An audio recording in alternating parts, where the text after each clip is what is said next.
Soca Vitre en Outapenac 033 11 256 63. Soca Vitre en Outapenac. Très sincèrement à votre service. Vous avez votre bac? Ne perdez pas votre temps. GSI Université privée, habilitée par l'État. Vovô, faux shampoing citron, papaye Ismon, am sachet Stavoin. Mandrotra anao ny vaovao.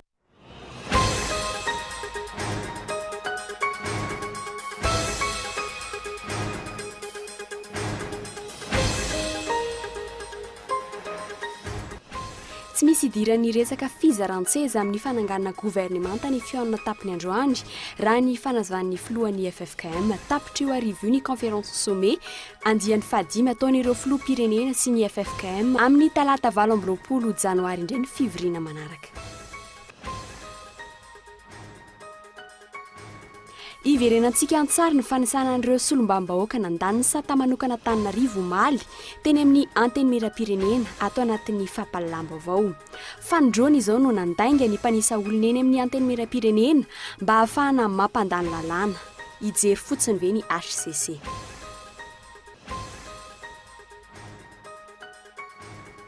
Trano efatra miorina eo ambonin'ny tunnel ambany-dino tsy maintsy arodana tsy mbola misy ahinatra eto ny irodanan'ny tunnel fa ireo iotsahan'ny tany eo ambony no mety ampidi-doza hoy ny tompona andraikitra androany. Ny vondrony Eoropeana no amatsy volany asa fanamboarana ity foto-drafitrasa ity.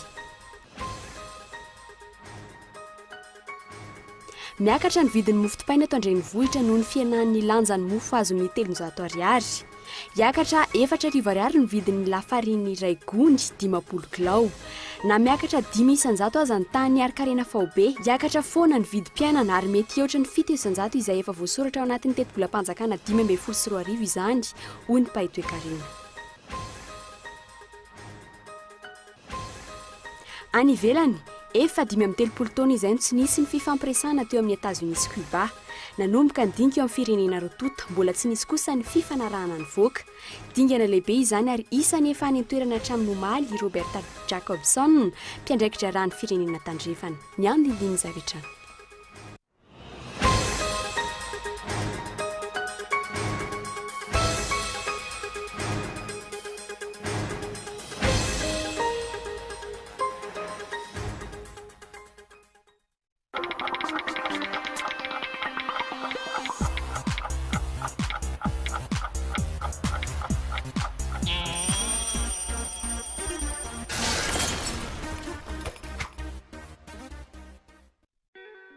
Soca Vitre en Outapenac. Menuiserie en aluminium. Rideaux métalliques. Volets roulants. Vitres. Tôle.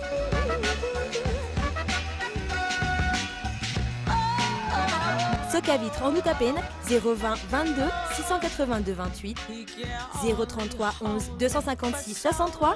Soca Vitre en Outapenac. Très sincèrement à votre service. Vous avez votre bac? Ne perdez pas votre temps. GSI Université privée, habilitée par l'État, vous propose 4 filières clés. Génie du BTP, informatique de gestion, multimédia et communication, marketing communication, finance et comptabilité. Examen officiel sous contrôle du ministère.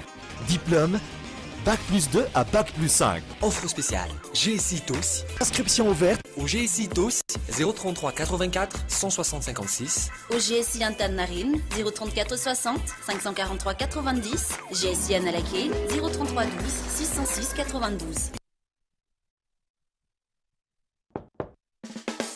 Vao Coco! Naturali! Coco zato isanjato! Vao Coco! Tsy miparitaka! Vao Coco! Tsy mandoto! Sady mora hoentina! Vao Coco! Azo antoko! Vao Coco! Tsara kalitao! Vao Coco! Tsy matahotra orana! Tsara! Vao Coco! Okej! Ja! Mora! Ampiasaina! Vao Coco! Vao Coco! Tsara ho zao! Zato ariary. Une grande promotion pour tous les clients chez Leftmate pendant la fête de Noël et le Nouvel An.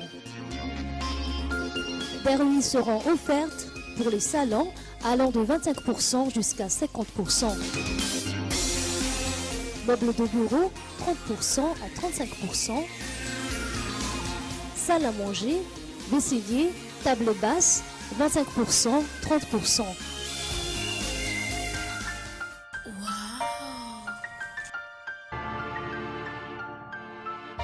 L'EFMET, Anoussat.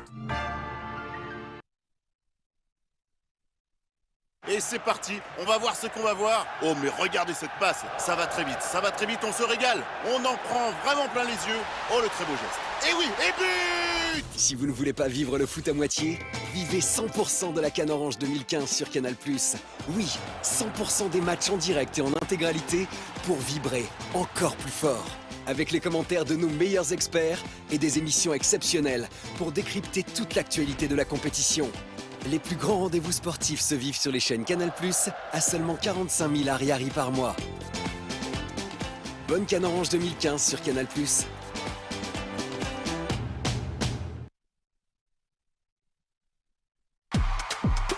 Toy fihinam-bidy eo amin'ny tranombarotra Baolay amin'ny taona vaovao ity.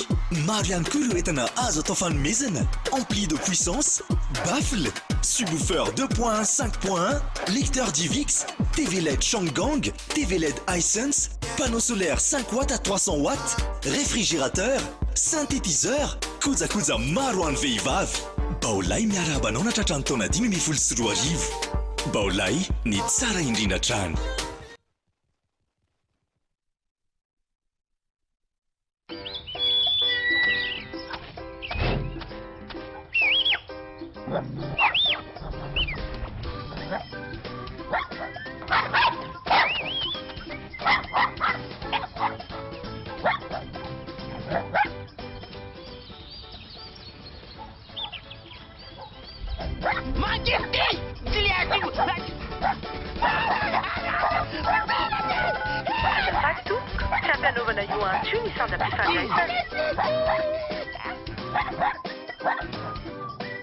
Lany crédit ianao, tsindriny dièse 204 dièse, safidio telo lany crédit dia mahazofana hatramin'ny arivo ariary manomboka izao.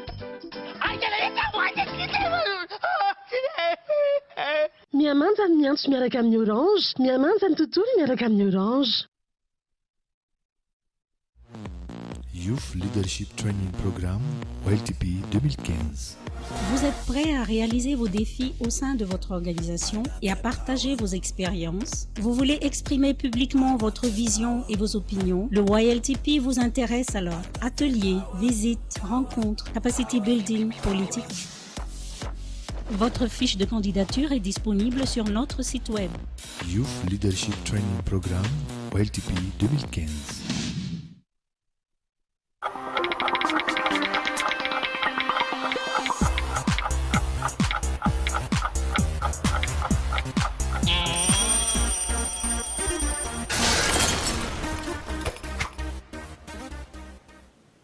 Ankafaliindray tomboky lasitsongo vavy ny tsy diako ny tokantrano amin'izao takariva izao miarahaba manokana ireo mpanaraka ny fampalam-baovao ny fahitalavitra Cool TV amin'ny alalan'ny fahitalavitra DSTV.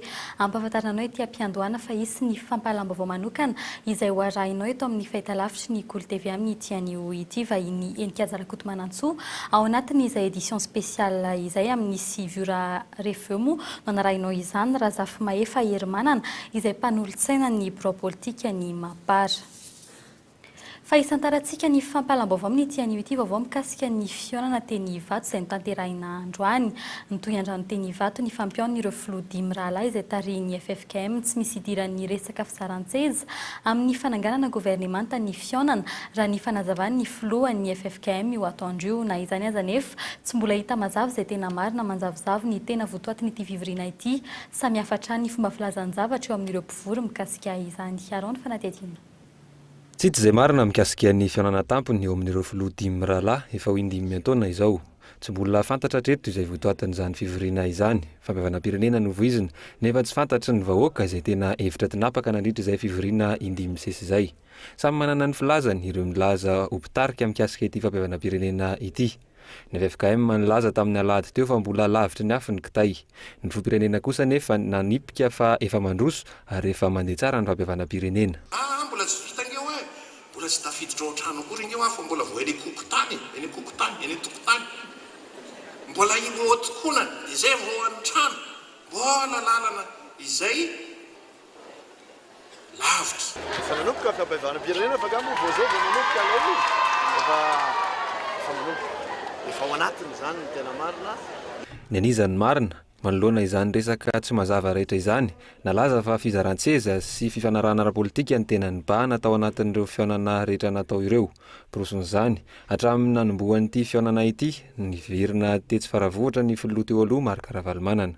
Rava ihany koa ny gouvernemanta Cool Roger ary raha ny fantatra dia olona akaiky ny filoha teo aloha Didier Ratsiraka ny Prime Ministra vaovao ankehitriny.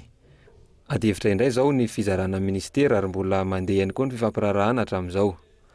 Nandiso izany ny filohan'ny FFKM androany nandritra ny tafafohy ny fanaovany tamin'ny mpanao gazety. Ny votoatin'ny fivoriana izay tanterahany eto amin'ny CCI ankehitriny dia mbola fanohizana ireo atao hoe fandiniana amin'ny paikady araka ny fanambara tamin'ny farany moa dia ny hoe hidina any amin'ny faritra izao asa sy dingana amin'ny ezaka fampevahana izao. Ka dia ao anatin'ny fandalinana sy fametrapetrahana izay zava-misy rehetra izay zany ny fivoriana ankehitriny.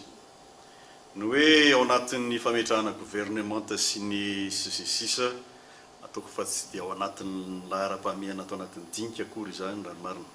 Fa ny manana ny fidinana ifotony no ambara fa votoatin-dresaka tao anatin'izay fiaonana rehetra izay. Ny FFM ihany koa nefa etsy ankilan'izay milaza fa efa eo ampanaovana izay fifidinana ifotony izay. Ny anizany ao arahina na ny FFKM miaraka amin'ireo filoha dimy miralasa, ny FFM izay andrim-panjakana mijoro ary mbola nanokanana vola maherin'ny 10 miliara ariary ihany koa ao amin'ny teti-bola-panjakana. Petraka ny fanontaniana ankehitriny hoe mbola ilaina tokoa ve izany ny FFM? Raha fa ny manana fidinana ifotony tokoa ve no natao hatramin'izay dia tsy maintsy nafenina ho tsy ambaratelo hatrany izay votoatin'ny fiaonana rehetra. Tsy nisy niova tamin'ny fanambarana ataon'ny filohan'ny FFKM ny atoandro teo, ny vaovao teny vato io hariva io fantatra fa amin'ny talata ho avy izao ny fivoriana manaraka ary mbola hitohy hatramin'ny volana febroary ny fampihavanam-pirenena. Fa mbola amin'izay pejy ny politika izay hatrany mitanila ny fomba nandiniany filankevi-panjakana ny fitoriana napetraky ny vondrona ambodivona mikasika ny fandikana lalam-panorena napetraky izy ireo raha ny ambarany avy eo amin'ny mapara androany misy endrika tsindry politika avy amin'ny fiadinana repoblika izay mitsabaka amin'ny raharaha anatin'ny antoko politika raha ny fanazavan'izy ireo hatrany etsy ankilan'izay anefa ny HCC mbola tsy naneho hevitra manoloan'izao sakorika rehetra izao fanadidinina. Tsy mahefa hitsara ny raharaha napetraky ny vondrona ambodivona ny filan-kevi-panjakana eo anivy fitsarana ambony raha ny didina avoakan'izy ireo omaly. Izany hoe nanipy ny baolina eny amin'ny HCC. Ireto farany izay mangina manoloana ny tsy fanarahan-dalàna miariary ankehitriny. Tsy vaozao fa efa hatramin'ny fanendrenan'ny Prime Ministra Cool Roger tamin'ny herintaona no nanaraka ambokin'ny fandikanan'ny 450 sy ny 270 ny HCC raha nambaran'ny mpanolo-tsaina ao amin'ny bureau politikan'ny Mapara. Mampanontany tena ny fahaleovantenan'ny fitsarana eto ankehitriny manoloana izao fahanginana izao ho hatrany izy ireo. Eo ihany koa ny mety ofisian'ny tsindry samihafa avy amin'ny fahefanam-panatanteraka. Manaporofo izany ny fitsabahan'ny fiadidinan'ny repoblika amin'ny raharaha anatin'ny antoko politika Mapara izay narovan'izy ireo solombam-bahoaka ny voaka ny vala. Mahavariana sy nahagaga mihitsy amin'izao fotoana izao dia ireo olona akaiky ny filoham-pirenena izay azo lazaina hoe SG amin'ny HVM, DIRCAB, président, ministre, miakatra tsehatra amina hainao manjery amina chaîne na télévision hoavany eto amin'ny tany sy ny firenena. Dia gaga ny tena fa dia ny fiainana antoko, ny fanendrena ny membre ny bureau Mapara, ny atao hoe procédure de déchéance andreo député izay namadika eo anivon'ny Mapara zay no nandraisana andreo olombe eto amin'ny tany sy ny firenena zay nandraisan'ny fitenenana. Fanontaniana mipetraka ankehitriny dia hoe anjaran'ny fiandidinan'ny repoblika tokoa ve ny mandamina ny fiainan'ny antoko politika iray. Ireo solombam-bahoaka nany avy eo amin'ny Mapara etsy ankilan'izay nanamafy hatrany fa tsy matahotra ny mety ofisian'ny déchéance toy ny efa mahatoky fa tsara mpanohana fa efa miaraka amin'ny fitondrana. Hatreto aloha zahay tsy matahotra n'izany déchéance zany satria zahay manaraka ny fitsipika amin'ny voalohany ka hatramin'ny farany. Fa mbola misy fotoana zany hanazavanay hoe iza marina zany no tena tsy nanaraka an'ilay fitsipika. Misy fotoanandro hanazavanay an'izay zany. Zay mbo hiantsoanay anareo mpanao gazety ny fanazavanana zany ary tsy hoela. Fa hatreto aloha tsy matahotra n'izany déchéance zany zahay fa arakaraky ny fitsarana avo momba lalam-panorenana no mahalala hoe atao déchéance ve ny député sa tsy atao de science izay angatandry zareo ho de science zany. Aiza ny fanajanana ny lalàna manoloana izany. Ny artikla 72 izay manipika mazava fa tsy afaka miova vondrona parlementaire akoatr'izay nalany azy tamin'ny fifidianana ny solombavambahoaka, raha tsy izany dia azo ataony mangataka ny fanonganana azy. Tsy nisy solombavambahoaka lany tamin'ny anaran'ny atoko politika Mapara 2/3 na VPMMM 2 kanefa dia samy mamadika ny lalàna arak'izay mapety azy ny mpitondra. Aiza ny HCC nahoana no tsy mbola maneho hevitra hatramin'izao. Ny zava-misy ankehitriny dia ny hoe ambaran'ny fanjakana fa ara-dalàna nanendrenan'ny Prime Ministre Jean Ravelonarivo. Tsy mitovy amin'ny fomba nanendrenan'ny Prime Ministre Cool Roger nefa izany. Mipetraka ny fanontaniana ahoana ny ahafahana manendry ny Prime Ministre amin'ny fomba roa samihafa nefa ny lalam-pandrenana iray ihany. Fa namora kokoa ny fitsinjaram-pahefana amin'ireo boribory ina ny fahazon'izy ireo ny satan'ny komina ho tsotsotra kokoa ny fitantanany fampidiram-bola raha nambarany avy any anivon'ny boribory androany atsakilan'izay miavaka tsara ny asan'ireo ben'ny tanàna amin'ireo boribory komina enina sy ny an'ny ben'ny tanàna Antananarivo renivohitra raha nambarany avy anivon'ny ministera ny atitany sy ny fitsinjaram-pahefana fanadidiny izy Rakotondry. Tsy ho tony teo aloha intsony ny fomba fiasan'ireo boribory komina enina vaovao mandrafitra ny komina Antananarivo renivohitra sarotra ny fiara-miasa teo amin'ireo boribory enina sy ny komina Antananarivo renivohitra hatramin'izay teo amin'ny lafiny fitantanana raha nambaran'ireo tompon'andraikitra teny anivony reny boribory ireny. Antony fiangonan'ny fahefana sy ny fanapahan-kevitra rehetra teo anivon'ny ben'ny tanàna iray. Naty amin'ny firasana fahefatra ary na stylo rehetra tsy azona vidiana. Ampoule reny maty marina misy ny tenin'ilay madama Maly tsy misy makany hôtel de ville zay mividy. Na le rakitra amin'ny mariage io ary tsy azona ampiasaina na efrary fa tsy maintsy versena zany eny amin'ny trésorerie municipale. Fa rehefa io moa zany lany zao dia hitako hoe mety le izy amin'ny zareo satria raha tena mahafaka mampiasa ny vola marina izy zany aty amin'ny faritra misy azy dia fatany mihitsy ny ty ny prioritaire amin'ny zareo. Amin'ny ankapobeny mizara ho toy izao manaraka izao ny komina Antananarivo renivohitra vaovao. Nivadika ho boribory komina avokoa ireo boribory enina hatr'izay. Ny komina Antananarivo Analakely, boribory voalohany teo aloha, ny boribory faharoa izay nivadika ho komina Antananarivo Ambanidia, ny boribory fahatelo izay nivadika ho komina Antananarivo Antaninandro, ny boribory fahefatra izay niova ho komina Antananarivo Mahamasina, ny boribory fahadimy izay nivadika ho komina Antananarivo Ambatomainty, ary ny boribory fahaenina izay nivadika ho komina Antananarivo Ambohimanarina. Ireo boribory komina enina ireo izay mandrafitra ny komina Ambonivohitra Antananarivo. Samy anana ny ben'ny tanàna voafidimbahoaka avokoa ireo komina fito ireo, samy anana ndraiky ny avokoa izy ireo. Ny andraikitra dia misaraka mazava tsara. Ny an'ny commune Ambonivohitra Antananarivo, renivohitra Madagasikara dia ny fandrindrana amin'ny ankapobeny, ny fikarakarana ny fako. Ny aty amin'ny boribory kosa dia ilay fikarakarana ny fampandehanan-draharaha eny fotony mihitsy no anjarany. Ohatra ny fanaovana ny soram-piankonana, ohatra ny fikarakarana ny fandriam-pahalemana, ohatra ny fikarakarana fampidiram-bola eny amin'ny tsena. Na izany aza, azo lazaina ho tsy afa-manoatra ihany ireo boribory enina manoloana ny fahalaniny ity lalàna mikasika ny sata manokana Antananarivo renivohitra ity. Etsy andanin'izay, natao amboletra ny fandanian'ilay lalàna. Nisy ary niariary ny firaisana tsokombakomba teo amin'ny filohan'ny anteny miram-pirenena sy ireo mpiasan'ny anteny miram-pirenena. Mpanao gazety maro no nanisy sary tahaka izao ny isan'ny solombavambahoaka nandany ity lalàna ity. Nabotsina ny isa rehefa hita fa tsy nahafehy quorum ireo solombavambahoaka nandany ity lalàna ity. Raha isaina dia député 520 ireo mipetraka eto amin'ny ilany ankavia ireto. 730 anefa no isa tonon'ny mpanisa. Ity faran'izay tsy nanisy ireo nanangatanana akory.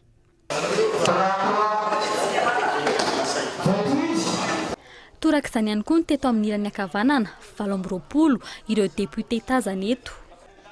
Rafitinina 250 ireo député nanangatanana. 220 anefa no isan'ireo mpanisa raha tambatra. Aiza ho aiza ny lalàna manoloana ny toe-javatra tahaka izao. Ny ray apatelo ny solombavambahoaka izany nanangatanana, nandany ny lalàna iny dia nambara ny filohan'ny anteny miram-pirenena fa lany izany lalàna izany. Fantatra kosa tamin'ity anio ity fa iena ny mpikambana ao anatin'ny gouvernemanta vaovao raha toa ka misy araka amin'ny telopolo ireo ministera tamin'ny gouvernemanta Cool Roger olom-baovao maromaro teknisiana sy politisiana no andrafitra ny gouvernemanta Jean Ravelonarivo iza ny voatazona amin'ireo ministra teo aloha iza kosa ny voasolo efa ny farana ny fandiniana izany ary tsangana tsy hoe ny gouvernemanta vaovao raha nambara ny prime ministre Jean Ravelonarivo androany arao ny fanampanazavana. Angamba tsy amalenao ovina fa iroso amin'izay isika satria fa mazava ny valiteny misy. Za tsy teny aminareo androany alina na raha pitsoalina na afaka pitsoalina fa nampanentenaiko dia ho avy tsy hoela izy ary fa mazava ny zavatra ho ataontsika. Fa vitavita azo lazaina. Ny firafitra zany a misy ny gouvernemanta mety misy apahany politique, misy ny technicienne ary ny olom-baovao. Zay no azoko lazaina dia mijanona eo aloha. Ambana amin'ny gouvernemanta zany dia afaka milaza aminareo fa iena na dia ao zay tendansy politique na technicienne zay iena firy tsy afaka hitenanareo rehefa ohatra hoe roa amin'ny telopolo izy lasa telopolo na lasa raika amin'ny telopolo dia efa niena zay. Fa eo amin'ny lafiny diplomasia kosa indray mitohy ary mihatsara ny fifandraisan'ny Madagasikara amin'ny any ivelany toy ny fifandraisana amin'ny États-Unis sy ny vondrona Eoropeana tonga nitsidika ny Prime Ministre vaovao Jean Ravelonarivo androany ny mahasoivony États-Unis sy ny vondrona Eoropeana miasa eto Madagasikara fapo ary vonany hanohy ny fiara-miasa amin'ny Madagasikara izy ireo raha ny fanazavana azy fanadihadiana hoentin'ny Michel Ranartson. Manohana ny Prime Ministre vaovao ny firenena Amerikanina raha nambara androany fa ankoatry ny fiverenan'ny Madagasikara ao amin'ny tsenaben'ny États-Unis miverina miloany avokoa ny fifandraisan'ny firenena rotonta izay amin'ny ankapobeny ny votoatin'ny fididiana ny Prime Ministre vaovao Jean Ravelonarivo nataony mahasoivony États-Unis miasa eto Madagasikara Robert Yamate androany. Ambaranay eto fa mitoananay miezaka ataon'ny Prime Ministre, mitoananay miezaka ataon'ny gouvernemanta malagasy Ray Amantonga ho an'ny fanatsarana ny fiainam-ponina eto Madagasikara. Tena voninahitra anay ny mijoro, ho namana sy mpiara-miovinantoka Madagasikara amin'izany ezaka rehetra zany.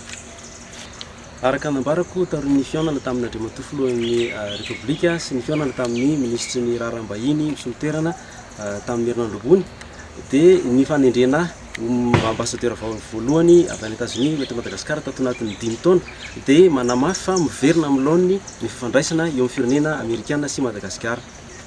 Etsy ankilany ny fifandraisana ara-tantara sy ny fiara-miasan'ny Madagasikara amin'ny vondrona Eoropeana ihany koa no votoatin'ny resaky ny solotena maharitry ny vondrona Eoropeana eto Madagasikara. Afa-po amin'ny fiara-miasa tamin'ny Madagasikara izy ireo ary vonona ny hanohy izany. En fait, la première tranche, comme vous le savez probablement, la première tranche de l'appui budgétaire de l'Union européenne à Madagascar a été déjà remboursée en fait. Nampahany amin'ny famatsembolana tolotrain'ny Madagasikara no efa voarotsaka talohan'ny farany taona 2024. Efa fampanantenana ny meny firenena frantsay izany. Ny fanjakana malagasy raha teo izay nanatanteraka ny fampanantenana teo amin'ny fanarahana ny dingan'ny fanovana ahafahana mametraka ny fanjakana tsara tantana. Itoy ny fiara-miasa amin'ny Madagasikara sy Frantsa. Informer monsieur le Premier ministre, on va continuer à travailler dans le même esprit, des partenariats, des soutiens, un soutien mutuel, de travail avec un esprit d'amitié et de confiance. Taorindra mahasovo roa ireo mahasovo ny Maurice sy ny Indonésie ihany koa no tonga teny amin'ny lapan'ny Mazoarivo androany. Lafim-baovao hafa kosa indray ao mafisina ny fiarovana ny sistany mba tsy hisiany fivoahany ny harena antsokosoko intsony tsy andefitra amin'ireo izay miopefy vokatra izany. Io no ny fandrebirebena ataon'ny mpanao politika ny tafika malagasy jerena manokana ihany koa ny momba ny colonel Charles Sikotity kadra politika teo anivon'ny tafika nahazo classe présidentielle. Ireo amin'ny ankapobeny no voaresaka nandritry ny fiaonany lehiben'ny tafika tamin'ny mpanao gazety tsy fanadiny Gaetan Ndretsilafo. Ny krizy tamin'ny taona 2017 raika amin'ny 2017 roa sy roa arivo ary 7 ary sy izay rehetra nandalo teto amin'ny firenena saika nahitana olona natompona ndraikitra avy amin'ny tafika avokoa ireo.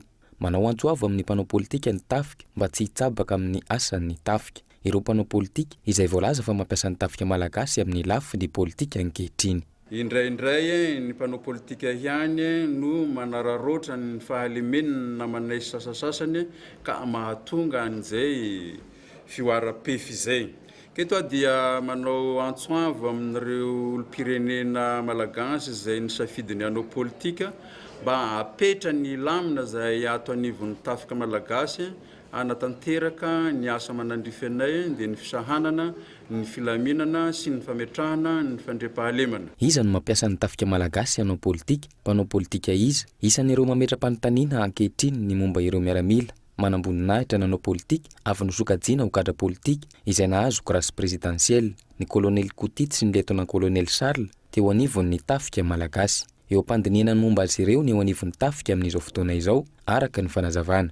Nahazo grâce présidentielle moa ireo rahalahinay ireo ohatra ny colonel Koutity dia efa tokony sotro ronono izy, ny colonel Charles mbola eo am-perinasy izy dia miandry anazy ny fibekoana dia ho taterana ny manandrify andry zareo ireo araky ny sata mifehy ny maramila eto anivon'ny Filohalindahy.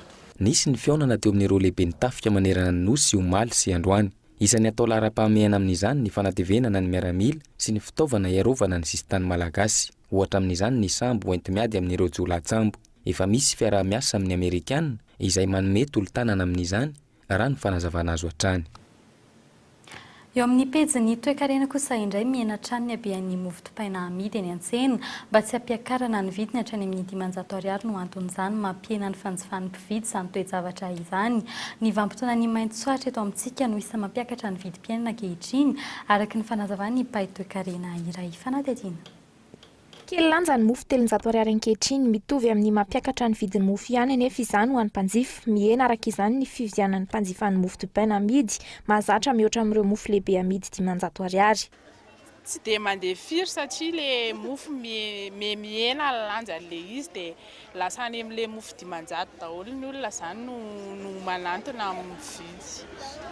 Le any anatin'le mofo rere fa le mofo 700 izany mihena ny poan'le izy. Le produit zany no miakatra ny gasoil dia tsy tiana sonitra vidina mofo tsony ny patron zany fa hoe manjary tsy mandeha le tsena zareo dia mipoana mofo no ahenana. Hatrany amin'ny masonkarena fanaovana mofo no ahitana fiakarana ankehitriny mahatratra 7 sy 7 alina ariary amin'izao ny vidin'ny lafarinina fanaovana mofo raha toa ka manodidina ny 4 sy 7 alina izany teo aloha na hatratra 4 ariary araka izany ny fiakarana tamin'ny ity akory ity manodidina ny 2 sy 7 alina ariary kosa ny mora indrindra amin'ny lafarinina. Ny lafarinina zao niakatra kely dia 700 zao na marotana ny kilao ny erismo. Le farina panina 900 tamin'izy mbola tsy niakatra mbola mivarotra 500 700. Mazava ny fiakaran'ny vidim-piainana ankehitriny manoloana ny fiakaran'ny karaman'ny mpiasam-panjakana 700 sy ny fiakaran'ny vidim-piainana voasoratra ho 700 araka ny fanazavan'ny pahy toe-karena. Na miakatra 500 aza ny tany Arkarena Faobe, hiakatra foana ny vidim-piainana ary mety hioatra ny 700 izany efa voasoratra ho an'ny taona 524. Ny fisondrotan'ny tany vidim-piainana amin'ny ankapobeny inflation dia tsy mipetraka fotsiny amina vokatra vitsivitsy vokatra tokana ohatra amin'ny tenitsika hoe avy miteny hoe fisondrotan'ny vidim-piainana zay eto Madagasikara hoe misondrotra amin'ny vary dia misondrotra ho azy ny rehetra. Fa ny fisondrotan'ny vary dia mitarika fisondrotan'ny zavatra hafa dia iny fisondrotan'ny rehetra vidin'entana rehetra iny amin'ny ankapobeny no manome an'le hoe taux d'inflation miakatra. Dia izay zavatra izay zany tsy hoe le vidin-javatra fotsiny miakatra hoe aty amin'ny microéconomie zany ny mpamokatra tsirairay dia mampiakatra ny vidin'entany dia misy fifandraisany amin'ny koa mécanisme macroéconomique izay zavatra izay. Fotoana ny Maintsoahitra no manodidina ny volana janoary tahaka izao. Entana tahiry araka izany no misy any an-tsena ka izany no isan'ny mampiakatra ny vidiny. Tsy hidina izany vidin'entana izany vokatry ny faratsin-dalana sy ny fahasimbany vokatra nandritra ny fotoanan'ny rivo-doza izay tsy mbola mifarana hatreto. Andrasana izay politika mpanjakana hitazomana ny fidangan'ny vidim-piainana manoloana ny fiakaran'ny vidin-tsolika eto an-toerana. Faraky ny efa narahinao tray anatin'ireo lohatenim-baovao trano efa tramiorina eo ambony tunnel Ambanidia no tsy maintsy harodana tsy mbola misy ahina hatreto ny rodana ny tunnel fa ny fiotsahan'ny tany eo ambony ny tena mampidi-doza isy ny fitsirina ho ataon'ireo teknisianina mikasika ny fitaran'ny fitritran'ny rindrina ny vondrona Eoropeana no mahatsy volana isa fanamboarana atao fanadidiny Oliva Antriniala. Tapaka ny tohatra vita amin'ny orom-bato ivezivezendrom-pony eo ambonin'ny tunnel anambanyity vokatry ny fiotsahan'ny tany eo ambonin'izany. Tsy misy lalana azo ale afa-tsy eo ambonin'ireo biriky miotsaka. Mampidi-doza nefa izany ary atahorana ny mbola iotsahan'ny tany. Tsy manan-tsafidy ireo mpampiasa ilay tohatra raha tsy te hiodina lavitra. Aleon'izy ireo miriska mamakivaky ireo biriky potika. Andeha aty amin'ny grande surface atao aty amin'ny skoro. Dia hoe ny tsy satria za efa zatra mandeha ao. Tera-kovitra nefa tonga tetsy ambony tetsy fa ke tena zava-doza be. Misy lalana foana teo fa niotsaka io zay vao tsisy lalana intsony. Tsy mbola nampiovana inona na inona ny andavanandrom-piainan'ny tompon'ny trano ahina iotsaka sy ireo mponina manodidina kosa ny fisian'io fiotsahana io. Ny fanorenana ity trano lehibe ity sy ny fivezivezendreo fiara vaventy mitatitra ny fitaovana tamin'izany no antony nitarika ny fiotsahana raha ny fanazavana. Amin'ny trano be le manao trano 5 étages io zany dia ny fisiny le camion manao va-et-vient io lava no nahatonga ny fitresan'le tranoko fa tsy hoe ny fiotsahan'le mur de soutènement akory. Ankoatran'izao koa le rano be mandeha amin'le arabe midina makany ambany any rehefa tena avy be le orana tena feno dia tena feno ary le anona koa pavely izy dia mitsofoka any anatinatiny any le rano. Zava-doza hitako eto zany zao dia ny ohatra hoe camion tokony tsy handeha amin'itony lalana itony nefa mandeha amin'itony lalana itony ohatrohatran'izany zany zavatra atahorana eto aminay eto. Miletika tsara io trano fa raha ohatra hoe mitohitoy ny zavatra miseho eto zany hoe mbola andeha ihany ny camion ao-ambadika dia mety atahorana irotana ihany reny trano reny. Na izany azy tsy maintsy miroso amin'ny fandrodanana ireo tompon'ny trano araka ny fifampiresahana nataon'ny minisitra tamin'izy ireo. Tena marina zany raha araka ny voalazan'ny minisitra dia hoe tsy maintsy horavana. Dirikabony angamba le teo iny. Dia iny zany nasiany manatona an'izay aloha. Ankoatra ireo manampaizana vahiny tonga teny an-toerana Androany, mbola manohy ny fijerena akaiky izay mety ho fahavoazan'ny tunnel anambanyity ireo teknisianina. Hatreto aloha izany efa misy ny fepetra novinavinaina ho raisina fa ny fanatanterana izany no andrasan'ny maro. Raraberija niemitra ho amin'ny 7 ny volana janoary avizao indray ny fivoahany didim-pitsarana mikasika ny Raraberija sy Sambahita afapana ny hetsika fitakiana famoahana azy ireo ny anivo ny Université n'Antananarivo Toamasina Mahajanga ary Fianaratsoa manomboka rahampitso vokatr'izay fiemorana izay raha nambarany solitenan'ny mpianatra. Niveriny tsy hafa indray Berija Sambahita kosa niveriny ny Antanimora raha tsy ahivina ankoatra ny fitanana zava-matomelona sy ny fitariana hetsika tsy nahazona lalana hiampangana azy ireo ilay ireto ihany koa ny fikasana fanakorontanana ny filaminam-bahoaka. Tsy neken'ny fitsarana ihany koa ny fangatahana fahafahana vonjimaika fandroina nataon'ireo mpisovavazy roalahy. Fanakatonantsika ny fampalambaova amin'ny ity anio ity maresaka avy any ivelany efa 13 taona izay no tsy nisy ny fifampiresahana teo amin'ny Etazonia sy Cuba nanomboka andinika eo amin'ny firenena roa tota mbola tsy nisy kosa ny fanarahana nivoaka dingana lehibe izany ary isan'ny efa niantoerana hatramin'ny omaly Roberta Jacobson mpiandraikitra raha ny firenena tandrefana. Fa iverenantsika kosa ireo vao nisongadina tamin'ny ity anio ity tapitra io arivo ny fionana tapin'ny fahadimy izay nitanterahany ireo filoham-pirenena 10 notariny FFKM amin'ny talata ho avy izao kosa ny fivoriana manaraka tsy mbola ina ny firodana ny tunnel ambanidia ny fiotsahan'ny tany eo ambony ny atahorana ary farany. Ampatsahivina anao indray fa isy ny fampalambaova manokana ny édition spéciale izay hoarahina eto amin'ny fahitalavitra Cool TV amin'ny ity anio ity amin'ny 9 vahin'ny Ankiaza Rakotomanantsoa ao anatin'izay fampalambaova manokana izay Razafy Maefa Hermanana izay mpanolontsaina ny birao politika ny Mapara. Dia izay koa no entina manakatona ny fampalambaova amin'ny teny malagasy tamin'ity anio ity rehefa aveo ihany no narahinao ny fampalambaova amin'ny teny frantsay tena kosa metraka ny veloma ho amin'ny rampitsindray veloma tokoa.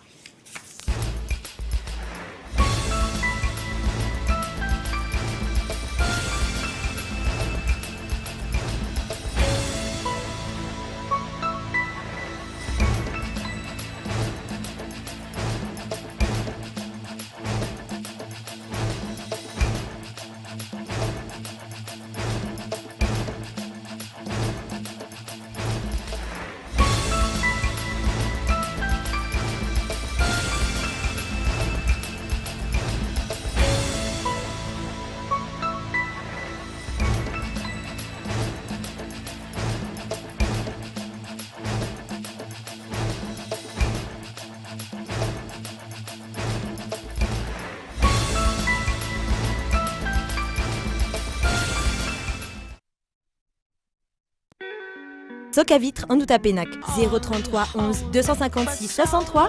Soca Vitre en Outapenac. Très sincèrement à votre service. Vous avez votre bac? Ne perdez pas votre temps.